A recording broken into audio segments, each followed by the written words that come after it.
Hey, everybody. Welcome in. It is a weekend edition of the Utopia Football Podcast. I'm Sean Pendergast, one half of Payne and Pendergast on Sports Radio 610. Hope you're having a great weekend. Texans had a great day yesterday. As I record this on Sunday, obviously, as you can tell, late Sunday morning, around lunchtime. Just sort of a recap and some of my thoughts on yesterday's 28-10 win over the New York Giants. So let's get right into that. Before we do, a quick reminder to subscribe to the podcast. If you haven't already, season's almost here. It's time to click that subscribe button and add the Utopia Football Podcast to your your universe of podcasts that you have. So I appreciate that. Appreciate everybody telling folks about it. Appreciate all of you who came up to the pregame show where Seth Payne and I do the pregame show. If you haven't been out there yet, we're right near the entrance where the blue lot kind of pours into the campus there, the grounds of the stadium right there by the Astrodome. We're on a big stage. We're hard to miss. But several of you coming up and saying you enjoy the podcast both on audio and you like the YouTube stream. Love that, man. Pumps me up. So I appreciate that. Appreciate all the kind words and appreciate you guys spreading the word on the podcast. That's how we grow this thing. It's going to be a fun time for fellowship as Texan fans. So that was really good seeing everybody out there yesterday, braving the surface of the sun level temperatures that were out there. So thank you for that. If you were somebody who came by and said hello and said some kind words, I really appreciate that very, very much. So subscribe to the podcast if you could.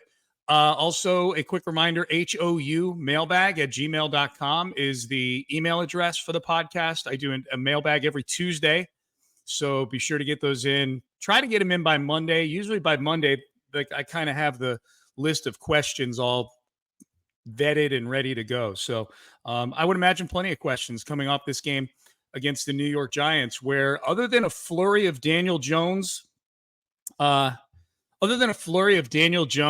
largely irreplicable, low percentage back shoulder throws in the second quarter, it was pretty much, I won't say a perfect game for the Texans, as you'll find out here, because we'll do it 4 winners, 4 losers. That's kind of the format I do it in. 4 winners for 4 things we liked, 4 things that need improvement or are in danger of getting cut or traded is how it works in the preseason. So there's plenty to work on for the Texans. It was far from perfect. Obviously, red zone was an issue for the first string offense. But let's start there. Let's start with winners. 4 winners, 4 losers from yesterday's 28-10 win over the New York Giants. I'm putting CJ Stroud number 4. I count him down. So number 4 winner, CJ Stroud. And I know that the offense didn't get into the end zone. Didn't like the play calling down there when they got in goal to go. I think it was first and goal at the 7. Did not like the 2 fades that they threw to Nico Collins and to Dalton Schultz. I just hate fades in the end zone. I think even with CJ Stroud and with big guys like Schultz and Nico, for when you have that quarterback, it's so much more to me of a lower percentage play than letting him use the whole field. Having him throw it to a back spot and counting on somebody to go up and over a defender to make a catch where you've got the sideline operating as a second defensive back. That's the last thing you want to be doing with all these talented guys that you have, is creating situations where the boundary can be used to defend them. So use that space, even down there at the goal line. I think there's ways to create openings for guys down there. So didn't like the play calling, but I thought CJ looked sharp. He was 7 for 10 and his only 3 incompletions were down there in the red zone, the 2 fades that I just mentioned, and then the 4th down play that was knocked down by Dexter Lawrence. I don't know that play would have been completed, even if it hadn't been knocked down. But CJ looked really good. I thought just throwing the ball between the 20s. I loved the first down slant to Diggs. My favorite play was when they were backed up, the Texans, on their own 1-yard line, and CJ just dropped back and threw a dime to Dalton Schultz for about 25 yards. Like, it's not supposed to be that easy to get out of trouble when you're backed up like that. And they were backed up. It's actually a good segue here. They were backed up there because Derek Stingley Jr. had an interception right before that. So we'll get to Stingley, but CJ, number 4 on 4 winners and 4 losers. Number 3 winners. Yeah, CJ, number 4 winner. Derek Stingley Jr., number 3. Derek Stingley Jr. has been the best defensive player in camp for the Texans this year. and it's a crowded field. They've had a lot of guys defensively look really, really good. Nobody's looked as good as Stingley. And the play that you saw, really, he should have had 2 picks. The first Daniel Jones pass hit Stingley right in the chest, and it would have been a pick 6 probably. He made up for it. A Daniel Jones throw down the sidelines probably should have had a little more air underneath it. If you give Stingley a chance to make a play where he gets his hands on the ball, his hands are just as good as a really good wide receiver. And the play that he made, man, it was really, I thought it was emblematic of a lot of the plays he was making last year once he got healthy in week 10 and he came back for the Texans. Man, he had 5 picks in last season, and a couple of them were gifts, but man, a couple of them were plays where you go, all right, there's like 5 guys in the league that can make that play. And Stingley's one of them. If he stays healthy this year, he's going to have a huge season. If he's healthy this year, he's going to start to get talked about in the same category in the league that other Texans, like Stroud was 20th in the NFL's top 100. Danielle Hunter was up there on the list. He's going to start to get talked about like that. And I think if he has a year like he's able to have healthy, and I think the Sauce Gardner, Derek Stingley stuff goes away for good.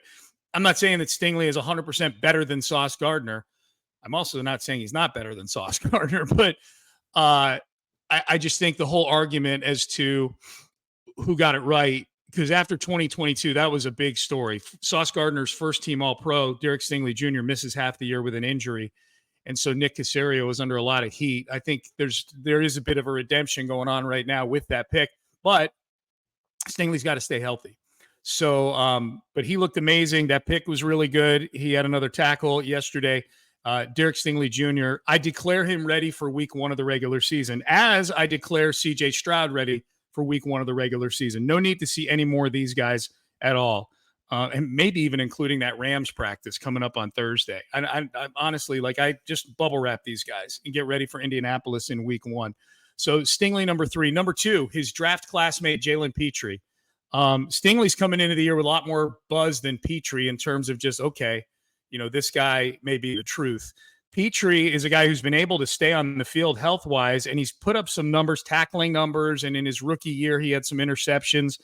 But he had a lot of missed tackles too. And last season, this first season in this new defense for him, he did not adapt well to playing a deep safety role. I love the fact that they're playing him around the line of scrimmage now.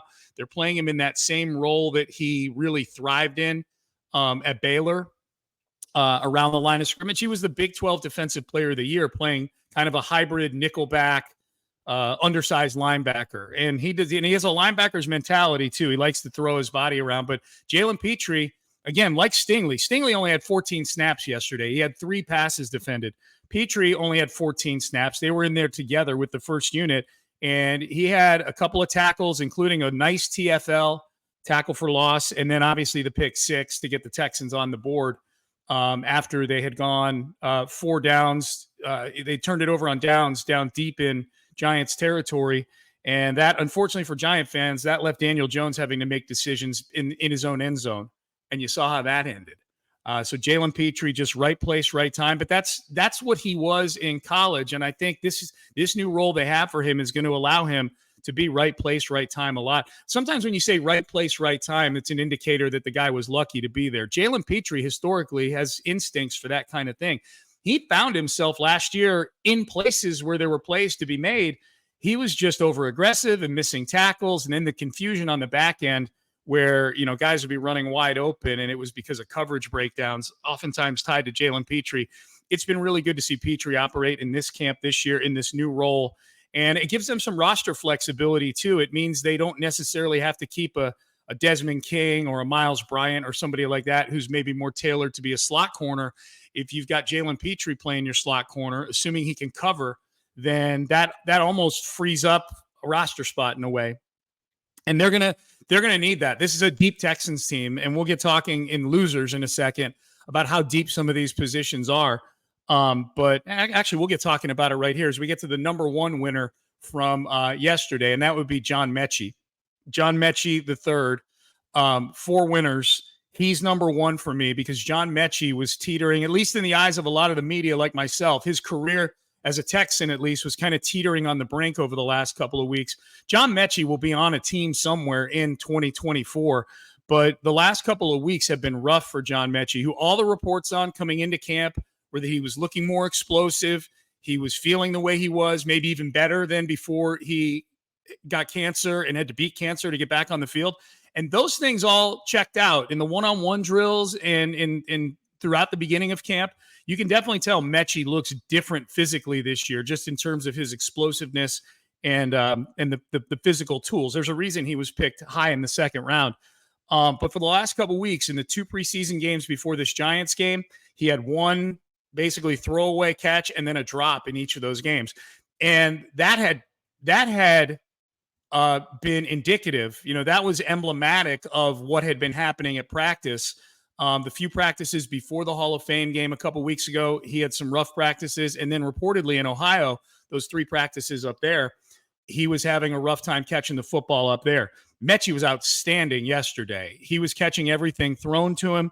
The only one he didn't catch was on Case Keenum's first snap of the game, the first snap of the second quarter on a third down, where Keenum kind of forced Metchie to spin his body around near the sideline. So I don't put that on Metchie. If he had come down with that, then that would have been something else. But he winds up with 6 catches for 68 yards, and it was great to see him get into the end zone for the first time as an NFL player, even if it was a preseason game. So John Metchie is number one. John Metchie last week, coming out of that Steelers game, you looked and boy, it seemed like all of the 8 or 9 other receivers on this depth chart had made a play at some point in either the Hall of Fame game or in the win over the Steelers. All of them had, except for John Metchie. So I think Metchie's going to get the benefit of the doubt when it comes to making this team. I think they view Metchie and what he's capable of. I think they view yesterday as the norm for him. And I think he's going to make the team in large part. Well, not in large part now, because it looks like he's got things going again. But I think also they're going to have to look if they want to keep all these guys, because there's 8 or 9 guys that 2 years ago, any of them, they all would have made the roster 2 years ago, if they were in a battle, if there weren't 8 or 9 of them on the roster at the same time. They're like the 8th guy on this depth chart is better than like the 3rd guy, the David Culley and Lovie Smith years. Like Chris Conley was on this team then. He stinks, and he was a starter. So they've got a lot of talent. I'm sure Nick Caserio is on the phone this week, seeing what teams need receivers and maybe get a day 3 pick for one of these guys. I don't think Metchie will be one of those guys now, though, but I think Metchie winds up one of 2 ways. He either does wind up traded, which I don't think is happening now, or 2, he winds up on this roster because if they cut any of these guys, there's a much more likely chance that Metchie doesn't clear waivers, that somebody picks him up, and they would not be able to bring him back onto the practice squad. I think they might be able to sneak Xavier Hutchinson through or Ben Skoranek through. And, Skoranek's a veteran, so I don't know if the same rules apply to him. I don't want to drag the podcast down with waiver rules in practice squad. Just know that they like all these guys. Nick Caserio has said that on my show on Sports Radio 610 with me and Seth Payne, that he's been saying it since the beginning of training camp. There are going to be good receivers on this team that get cut. Robert Woods is another one. So I think there's 8 or 9 guys that have a place in the NFL. It's just for 2 or 3 of them, it's not going to be Houston. I think as of right now, Metchie he's in. If this were like bracketology with the NCAA tournament, he's like last 4 in. Whereas before, I think he might have been last 4 or first 4 out. All right, so those are the 4 winners. Let's get into the 4 losers here quickly. The first loser, just the general malaise over the first quarter of this football game. First quarter and change of this football game. The Texans were incredibly sloppy in this game. It just goes to show you how bad the Giants are. Like the Texans could not have played sloppier in some respects in the first quarter of this football game. And yet they were winning this game. They kind of led throughout in this game. So the penalties, though, were the big thing. Just the penalties, the general overall sloppiness of the Texans. And I've got the game log in front of me here. But this all happened in the first quarter and 2 minutes, like the first 17 minutes of the game. The Texans had, let's see, as I get my blurry eyes here on my screen, they had a false start on the very first play from Blake Fisher at left tackle, which I almost thought might have been an homage to Laramie Tunsil, he of the frequent false starts. I was expecting Blake Fisher after that false start to maybe like bump his chest with his fist and point over at Laramie and say, hey, that false start was for you, big fella. because that's what Laramie does. When Laramie's not busy shutting down Myles Garrett, he's false starting a lot of times.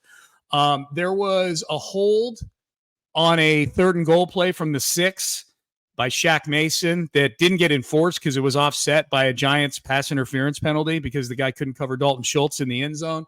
Let's see. There was a too many men on the field penalty on a 1st and 10 by the defense. There was a hold on Brevin Jordan that nullified a huge chunk play to Tank Dell. This is all in the first quarter of the game. There was a delay of game on a punt, and not the intentional kind either, where they're like at the other team's 40 and they take a delay of game. This was a delay of game at their own 32-yard line. Like they couldn't get lined up to punt the ball.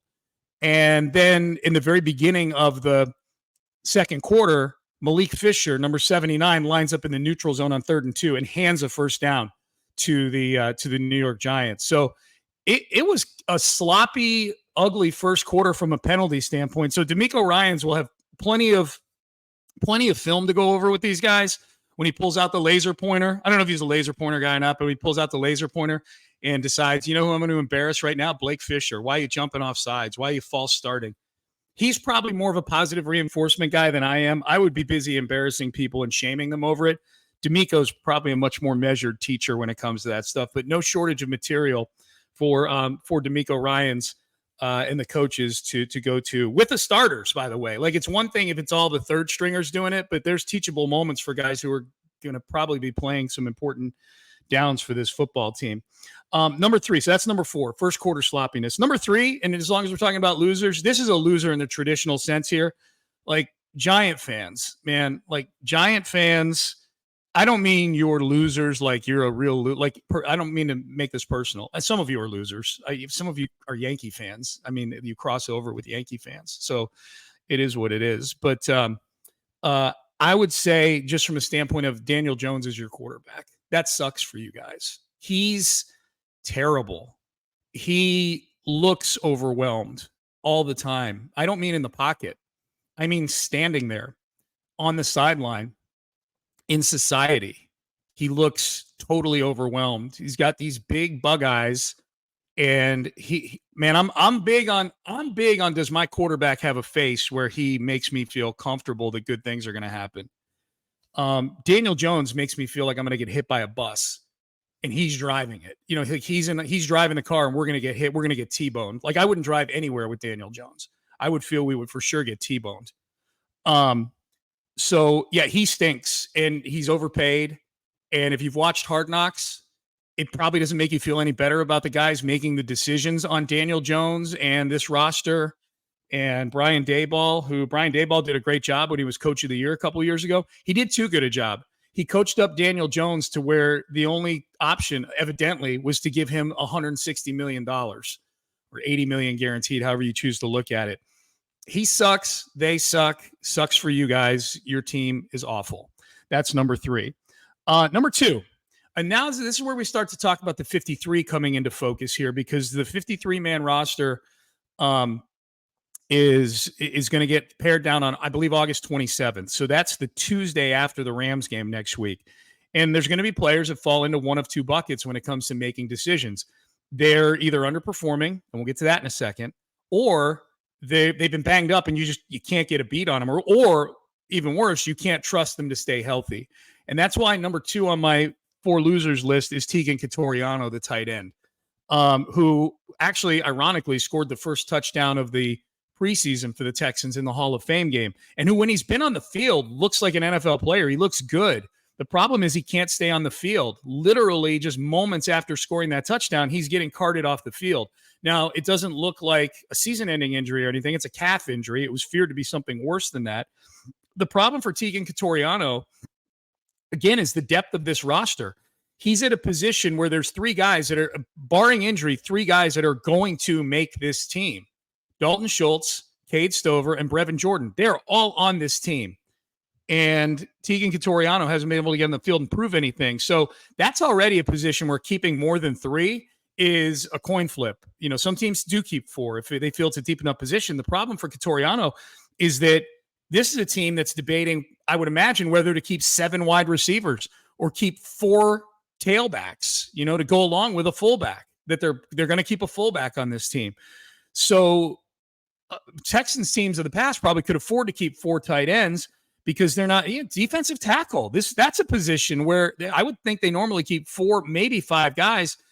There's 6 guys that they probably want to keep at defensive tackle right now. So that's the one. There's probably a few guys that I could point to in the same vein as Quitoriano, but his position is so locked up ahead of him right now. Whereas I think running back, there's only one lock right now, and it's Joe Mixon is on this team, and he's the week 1 starter at running back, at tailback. That's it. Everything else is up for grabs. Similarly, with wide receiver, I think we know who the 3 guys are, Diggs, Dell, Collins, and then it's totally up for grabs after that. Quitoriano is at a position right now where it's locked in. You play with 1, maybe 2 on the field at the most, and you're locked in with 3 guys right now. So, and now granted, Brevin Jordan is a different cat when it comes to tight ends. He's more of a hybrid pass catching package. They got like a small package of plays for Brevin Jordan, but I think they love that package of plays for Brevin Jordan, So Quitoriano is kind of representative of that group of play. Like Noah Brown right now. Like Noah Brown is missing a ton of important time. And I know they like Noah Brown when he's healthy, and I know he had 2 monster games last year in the middle of the season when they needed it most. But he's hurt all the time. So that's what I'm looking at right now. Teagan Quitoriano, number 2. And again, let's get to number 1. And I think this is number 1 on this part of the list. I hate to call it 4 losers because he's one of the nicest human beings in the world. He was a great player his rookie year. He definitely has a future in the NFL. He's proven he can play in the NFL. But I don't know that I think I'm kind of done burning daylight on Damien Pierce carries, and I hate to say it because I really like Damien a lot, man. Really like him a lot. There is nothing more I would have liked to have seen in these first 2 games than Damien planting that foot, finding a hole, cutting up field, and then running over guys in the secondary. We've seen none of that. We've seen 8 carries for 9 yards. It's not all his fault, but there's nothing about how he's running stylistically that tells me that even if it was well blocked, that or averagely blocked, if these plays were blocked good enough to actually get 4 or 5 yards on an average play, that Damien's the guy who can go get that. And now Damien is in a similar situation to what Metchie was in that I just described a week ago, where you're not only struggling, but every other guy on the depth chart is making plays in games. Every other guy on the depth chart, other than Mixon, who didn't play, made a play yesterday. Cam Akers had the one play where he ran left, cut back right to daylight, and Cam Akers has looked a million times more comfortable in this offense than Damien Pierce. Jawar Jordan had 4 catches for 42 yards yesterday, and they were giving him a good long look at the end of the game. J.J. Taylor had a long run it probably would have been about a 40-yard run, except it got called back because he stepped out of bounds. By the way, how about big number 94 on the Giants running down J.J. Taylor? I would imagine that's something that he gets dogged about in film, even though it didn't count because he stepped out of bounds. Man, number 94 was picking him up and putting him down because Taylor's not a slow dude. And then British Brooks, undrafted free agent, scores 2 touchdowns and looks way more acclimated to what the Texans are doing, finding holes, running over guys. His second touchdown where he got to the edge and then he turned it upfield, showed some speed, and he's a hoss. He's 5'11", 220, something like that. So that, and Dare Ogunbowale, he's sort of the wild card in all this. He scored a touchdown in the Steeler game. He plays special teams. We saw him as an emergency kicker last year. So you got to wonder, Dare probably has a spot on this team somewhere. So Damien Pierce is in trouble, I think, right now. And I think if there's anybody that Nick Caserio is calling around, kind of putting on the, putting him out there for teams to see if they want him. Because I think Damien he's a good NFL. There's a good NFL player in there somewhere because we've seen it. I just don't think it's happening here. And now he looks like he's in his own head. To me, the most disturbing play from Pierce on Saturday was the kickoff return that he had where he got to the massive humanity there at around the 30-yard line and just slowed down and almost stopped. It's just, man, it's hard to see because we love Damien Pierce. It's hard to believe. Like, he was the guy. Damien was the guy after 2022 that was on the front of the season ticket graphics, before they drafted Stroud and Will Anderson, obviously. Like in February and March, where they're starting to fish around to season ticket holders, one of which I'm married to. And they start sending out all the collateral material to get you to re-up for your tickets. And they got like 9 players on there, kind of in like a triangle shape. And they've got one guy standing at the tip of the arrow right there. Tip of the arrow was Damien Pierce, with guys like Pitre on his left and Stingley on his right. And then one layer back further was Kenyon Green and Laramie Tunsil and on and on and on. So it was Damien. And now I don't know if he's going to be on the team this year. To me, at this point, the only thing that keeps him on the team is that Nick Caserio and D'Amico Ryans clearly like the guy. And they're rooting for him. And he's been getting all the reps with the ones. But, man, you got a running game you got to fix the running game here. They're not operating with a running game right now that was operating at optimal efficiency last year. I mean, you got to fix this thing. And so, man, like right now, this would be like a team of people needing to fix a car and then bringing me in to do some of the heavy lifting. I suck at fixing anything. We have a toolbox that my father-in-law bought me for Christmas like 4 years ago. And I don't even open the thing because I get anxiety looking at all the tools. I don't know how to do anything. It kind of feels like that's what Damien Pierce is right now running in this offense. I hate to say it because I really do like the guy. But so there you go. There's your 4 winners and 4 losers. So big thanks to Anthony Irwin, my producer, who I think jumped on in the middle of this podcast and started firing up these graphics. So I appreciate that very, very much, Anthony. I know you're not on stage. You're not in the chat, so to speak, now, but just know that I appreciate you. Big shout out to you. Quick reminder as well to subscribe, rate, review the podcast. I remind you at the beginning and I remind you at the end to tell a friend about it. And this is kind of the format for how I do things. Once the practices are all done, the training camp practices, where I've been doing recaps of those, then we're going to get on a pretty fixed schedule of Mailbag Tuesday, game preview late in the week, and then I usually do my podcast post game right after the game's over on Sunday, so that you guys have it either Sunday night or Monday morning, so you can listen to that, at work while you're playing hooky, that kind of thing, acting like you're working, but you're listening to the Utopia.